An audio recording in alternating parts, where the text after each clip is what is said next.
తండ్రి సన్నిధి ministries audio Bible ఆదికాండము 6వ అధ్యాయం. నరులు భూమిమీద విస్తరింపనారంభించిన తరువాత కుమార్తెలు వారికి పుట్టినప్పుడు దేవుని కుమారులు నరుల కుమార్తెలు చక్కనివారని చూచి వారందరిలో తమకు మనస్సు వచ్చిన స్త్రీలను వివాహము చేసుకొనిరి.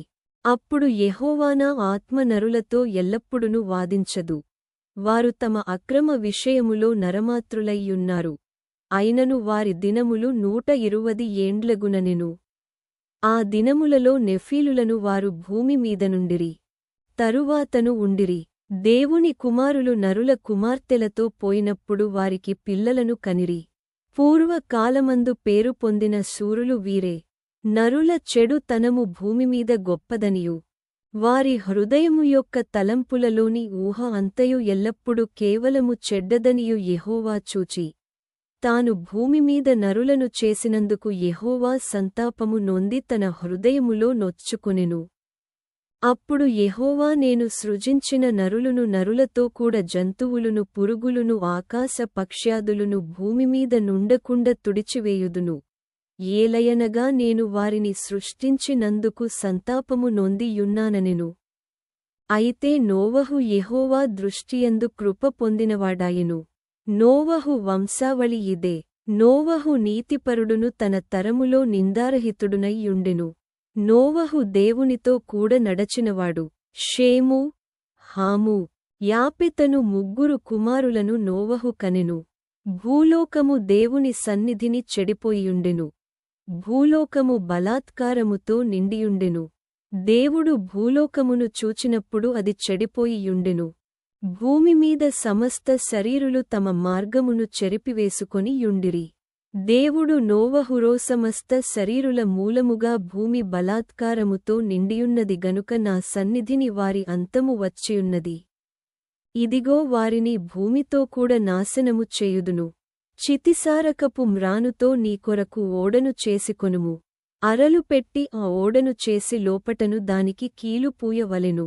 నీవు దాని చేయవలసిన విధమిది.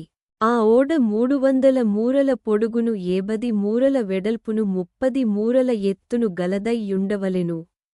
ఆ ఓడకు కిటికీ చేసి పైనుండి మూరెడు క్రిందికి దాని ముగించవలెను. ఓడ తలుపు దాని ప్రక్కను ఉంచవలెను. క్రింది అంతస్తు 2వ అంతస్తు 3వ అంతస్తు గలదిగా దాని చేయవలెను. ఇదిగో నేనే జీవవాయువుగల సమస్త శరీరులను ఆకాశము క్రింద నుండకుండ నాశము చేయుటకు భూమిమీదికి జలప్రవాహము రప్పించుచున్నాను. లోకమందున్న సమస్తమును చనిపోవును. అయితే నీతో నా నిబంధన స్థిరపరచుదును. నీవును నీతో కూడ నీ కుమారులును నీ భార్యయు నీ కోడండ్రును ఆ ఓడలో ప్రవేశింపవలెను. మరియు నీతో కూడా వాటిని బ్రతికించి యుంచుకొనుటకు సమస్త జీవులలో అనగా సమస్త శరీరుల యొక్క ప్రతి జాతిలో నివి 2 చొప్పున నీవు ఓడలోనికి తేవలెను. వాటిలో మగదియు ఆడుదియు నుండవలెను. నీవు వాటిని బ్రతికించి యుంచుకొనుటకై వాటి జాతుల ప్రకారము పక్షులలోనూ వాటి జాతుల ప్రకారము జంతువులలోనూ వాటి జాతుల ప్రకారము నేలను ప్రాకు వాటన్నిటిలోనూ ప్రతి జాతిలో 2 చొప్పున నీ యొద్దకు అవి వచ్చును. మరియు తినుటకు నానావిధములైన ఆహార పదార్థములను కూర్చుకొని నీ దగ్గర ఉంచుకొనుము. అవి నీకును వాటికిని ఆహారమగునని చెప్పెను. నోవహు అట్లు చేసెను. దేవుడు అతని కాజ్ఞాపించిన ప్రకారము యావత్తు చేసెను.